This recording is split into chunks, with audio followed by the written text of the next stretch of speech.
আজ অনুষ্ঠিত হয় স্বশাসিত জেলা পরিষদের চেয়ারম্যান এবং মুখ্য কার্যনির্বাহী সদস্যের শপথ গ্রহণ অনুষ্ঠান।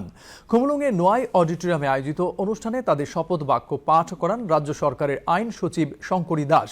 চেয়ারম্যান হিসেবে শপথ নেন ভবরঞ্জন রিয়াং। অন্যদিকে মুখ্য কার্যনির্বাহী সদস্য হিসেবে শপথ নেন রুনিয়েল Debbarma.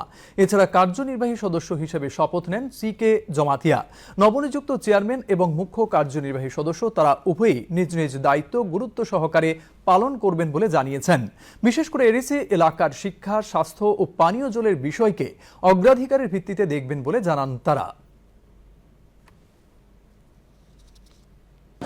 As a chairman, ini part to ang ini legislative ni part si, bises ke council ni kam to, jika abono no ang daito lai mata nai, ke administration part to CM ni ebong executive committee bor ono nai nai, tobe boro bai chong cooperative rungi no talai nai.